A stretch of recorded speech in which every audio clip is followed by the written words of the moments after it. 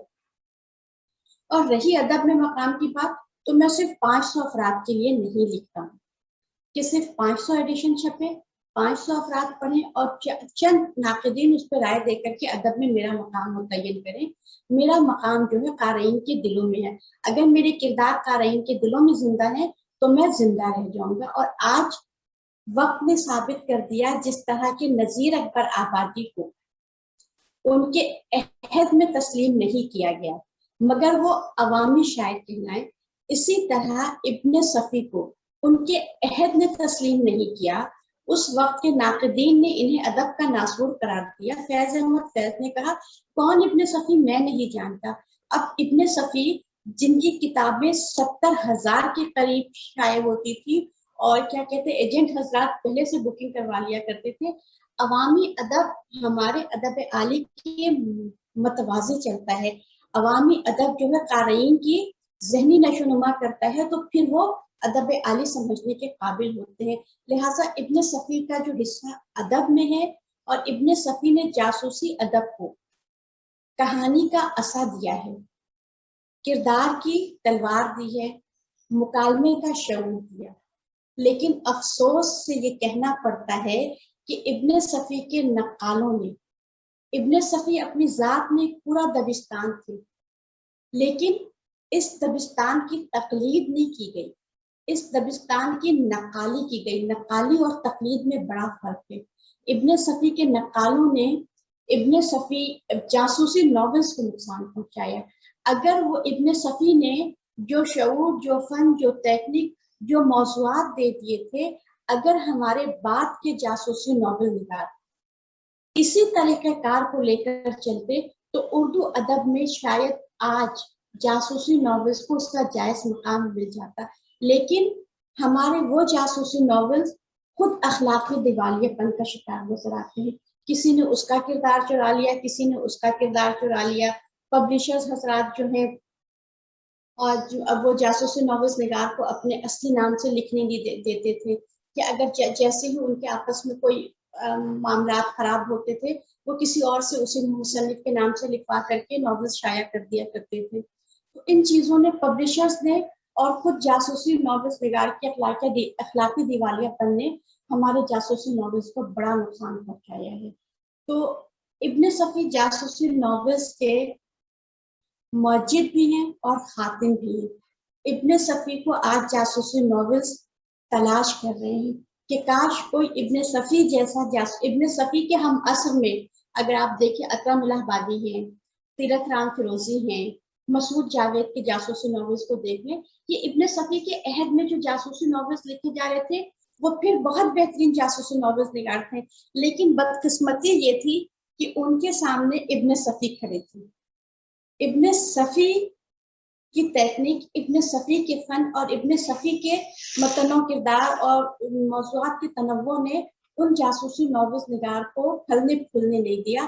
اگر الگ سے مسعود جاوید کی جاسوسی ناولز کا مطالعہ کیا جائے تو ہم یہ کہہ سکتے ہیں کہ مسعود جاوید نے اردو میں روحانی جاسوسی ناولز متعارف کروائے.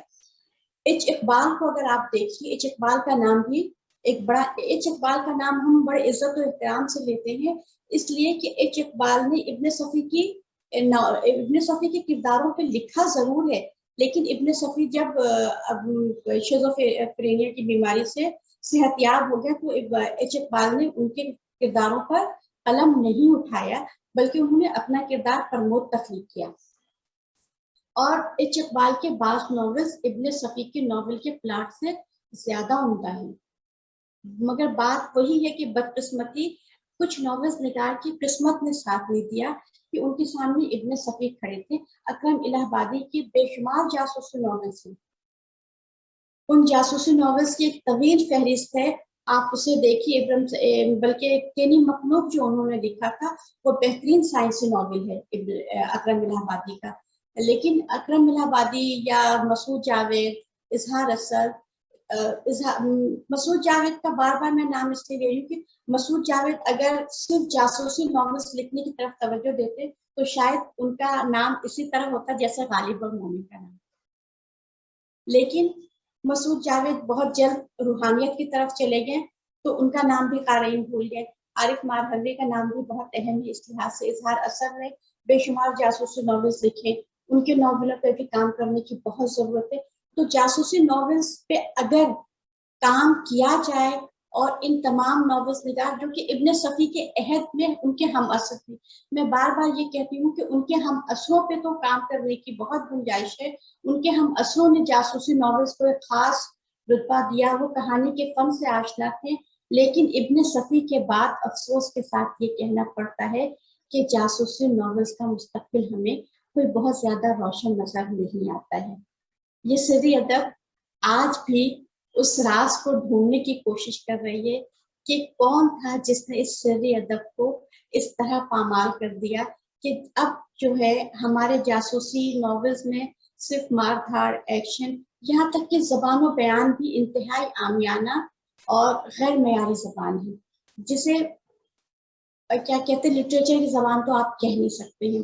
تو جہاں ناولوں میں اسلوب نہ ہو، زبان و بیان نہ ہو، کوئی اپنا کردار تخلیق نہ کر سکے. آج تک ابن صفی کے عمران کے کردار پر مظہر کریم لکھتے رہے. مظہر کریم کی وفات کے بعد اب ہم یہ سوچنے پر مجبور ہیں کہ عمران کا کردار کتنے دنوں تک مزید زندہ رہتا ہے. کیا اب ہمارے جو محفل کے شرکا ہیں اگر وہ اس دوران کوئی سوال کرنا چاہیں تو آپ وہ سوال کر سکتے ہیں. بہت بہت شکریہ ڈاکٹر شنو امان صاحبہ، بہت ہی حاصل حاصل اور بہت ہی تفصیلی گفتگو آپ نے کی. جو ہمارا اردو گھر کے اصول ہیں اور جو ہماری روایت ہے، اب میں باری باری لوگوں کا نام بتاؤں گا جس ترتیب سے وہ لوگ شریک محفل ہوئے ہیں، اور ان سے گزارش ہے کہ ان کے پاس زیادہ سے زیادہ 5 منٹ ہیں. اپنی بات کو مختصر رکھیے. اگر آپ کو تبصرہ کرنا چاہتی ہیں، سوال پوچھنا چاہتے ہیں یا چاہتی ہیں تو 5 منٹ کے اندر اندر بات مکمل ہو جانی چاہیے. سب سے پہلے میں جناب ریحان قیصر صاحب سے گزارش کروں گا. آپ جب میوٹڈ ہیں اپنا کنمیوٹ کر کے سوال کر سکتے ہیں، یہ بات کر سکتے ہیں. جی السلام علیکم. بہت شکریہ شبنم صاحب، آپ نے بہت اچھی معلومات دی. میں مزید ان سے آخر میں ٹائم بچے تھا کہ مزید سننا چاہوں گا، اور مجھے کہیں جانا بھی تو ساتھ ساتھ میں سنتا بھی رہوں گا. بس یہی کہوں گا کہ میں نے تو کبھی مجھے جاسوسی ڈائجسٹ وغیرہ سے زیادہ شوق نہیں رہا. اب میرے خالو تھے، بڑے لہیم شہیم تھے، تو ان کے پاس تقریباً ان کی ہر کتاب تھی اور دوسری بھی کتاب، لیکن وہ ہر جس دن آتی تھی وہ اپنے آفس سے لیتے ہوئے آتے تھے، اس لیے میں اس سے مانوس ہوں. اور دوسرا اعزاز یہ کہ وہ 4 نمبر نازمان میں رہتے تھے جہاں میں پلا بڑا ہوں بچپن میں. اور اتنا ہی میں کہنا چاہوں گا. شکریہ ریحان بھائی. اب میں سلسلہ آگے بڑھاؤں گا اور جناب امین ترمیزی صاحب سے گزارش کروں گا کہ اگر کوئی تبصرہ بات سوال کرنا چاہتے ہیں ضرور کریں. امین ترمیزی صاحب آپ کو انمیوٹ کر کے بات کیجیے. اپنے آپ کو انمیوٹ کر لیجیے، آپ کو میوٹڈ ہیں، آپ انمیوٹ کر لیجیے. جناب جی، میری تو کل ان سے بات ہوئی تھی اور میں نے ان سے چند سوالات رکھے تھے، لیکن آج جیسا بھرپور ان کا مقالہ تھا اس کے بعد کسی سوال کی گنجائش نہیں رہ جاتی. میرے سوالات یہ تھے کہ اردو ادب میں سری ادب کا دخل کب سے ہوا، اور یہ کہ دور حاضر میں کیا مقام ہے اور مستقبل کیا ہے. لیکن انہوں نے جس بھرپور انداز میں تمام چیزوں کا احاطہ کیا، یعنی 1890 سے لے کر سری ادب کا جو تعلق ظاہر کیا ہے، اس سے بڑی بھرپور معلومات ہوئی. یقیناً انہوں نے اس فیلڈ میں ڈاکٹریٹ کیا ہے اور پھر مدتوں سے اردو کے پروفیسر ہیں، لیکن انہوں نے اسی کی روشنی میں بہت بھرپور تبصرہ کر کے ہم سب کو بہت کچھ نیا جاننے کا موقع فراہم کیا. شکریہ. بہت شکریہ امیر صاحب آپ کا کہ آپ نے کو یہ مقالہ پسند آیا. مجھے سب سے زیادہ فکر یہ تھی کہ آپ کو یہ مقالہ پسند آتا ہے یا نہیں، یا میری تحقیق میں کہیں کوئی خامی رہ گئی ہے. بہت شکریہ، بہت شکریہ، بہت اچھا. السلام علیکم. جی وعلیکم السلام ورحمۃ اللہ. ہاں شبنم، میں نے آپ کا سنا لیکچر ماشاء اللہ بہت اچھا تھا. تو کیا آپ سے ڈسکس ہوتی رہی میری، لیکن وہی جو آپ نے کہا بالکل نئے پہلو نکالے. عموماً یہ تصور ذہن میں آتا ہے جاسوسی ادب سے کہ شاید بالکل ایک غیر ضروری چیز ہے. ٹائم ظاہر مطالعے میں کوئی کریں گے تو کوئی فائدہ نہیں ہوگا. وہ آپ کا لیکچر جو میں نے سنا تھا سیمینار میں، اس کے بعد آج بھی آپ نے اس کو اس طرح اختصار کرنا بھی بہت بڑا کام ہے. اتنا بڑا آپ کا تھیسس تھا اور جتنا انہوں نے لکھا ہے اس کا انتخاب کرنا ایک الگ کہتے ہیں نا محنت والا کام ہے. اور آپ نے جن نکات پر بتایا کہ یہ ہمیں نئی معلومات ملی، یہ نئے حوالے تھے فیمنزم کے حوالے سے، جن خاص کرداروں کے آپ نے نام لیے، ماشاء اللہ بہت اچھا، بہت خوشی ہوئی. مبارک اور اللہ حافظ. میڈم آپ کا بہت شکریہ کہ آپ نے مجھے سنا.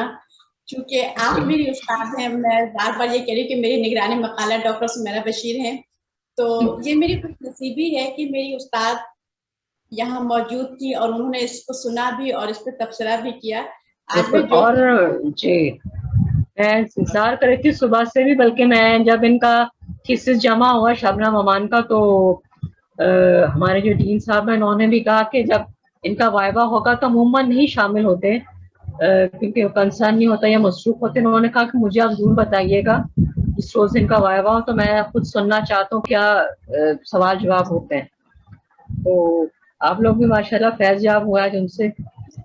میرے لیے یہ بڑے آنر کی بات ہے کہ اچھا اسٹوڈنٹ ہونا بھی. ٹھیک ہے، شکریہ. اچھا، ہمارے جو اردو گھر کے اصول ہیں اس میں ہم لوگ ایک خاص ترتیب سے چلتے ہیں اور ہر ایک کو مقررہ وقت دیا جاتا ہے بات کرنے کا.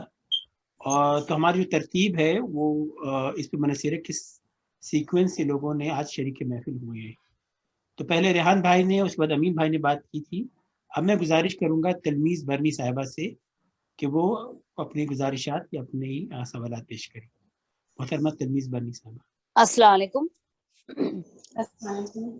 جی شبنم، میں نے آپ کا مقالہ سنا، بہت مجھے کہتے ہیں کہ بہت سی ایسی باتوں کا مجھے علم ہے جو مجھے ظاہر میرے علم میں نہیں تھی.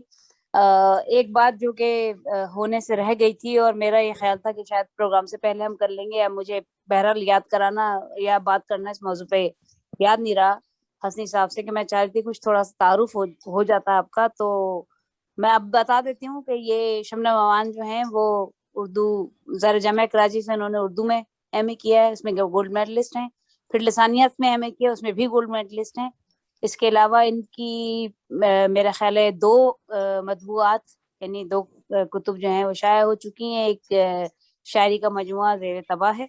تو یہ تھوڑا سا تعارف تھا. اب میں یہ بات کروں گی، آپ نے جو ابن صفی کے بارے میں بات کی ہے ابھی اتفاقات، تو مجھے اصل میں جو یعنی کہ ظاہر مغرب میں جو جن لوگوں نے لکھا ہے، جیسے ڈوائل کا آپ نے نام لیا، مجھے یہ بات محسوس ہوتی ہے کہ دیکھیے یا تو اتفاق ہوتا ہے یا معجزہ ہوتا ہے.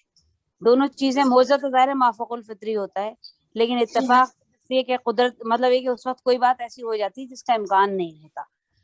اور مجھے یہ محسوس ہوا یہ نقطہ اس میں کہ اس کی ایک وجہ یہ بھی تھی کہ ابن صفی جس معاشرے میں لکھ رہے تھے یا جس معاشرے کے لیے لکھ رہے تھے، یہ چیز ہمیں فلموں میں بھی نظر آتی ہے اتفاق ہونے کی وجہ سے، اور ڈوئل جس معاشرے میں لکھ رہے تھے ان دونوں میں بڑا فرق تھا. ویسے آپ نے کوئی تقابل نہیں کیا ہے، اور دیکھیے وہ ایک ایسا معاشرہ تھا جو کہ سیکولرزم کو قبول کر چکا تھا اور معجزے کو اپنی زندگی سے نکال چکا تھا. مطلب ایک معجزے کے امکان کو عدم میں کم از کم نکال چکا تھا، اور ظاہر ہے اسی لیے اتفاق کے امکان کو بھی نکال چکا تھا. اور ظاہر جیسے آپ نے کہا کہ یہ ایک جھول ہے ان کی، یا یہ کہ کہہ لیجیے کہ ظاہر دونوں طرف کے پہلو دیکھنا پڑتے ہیں جب کسی کا محاکمہ کیا جائے.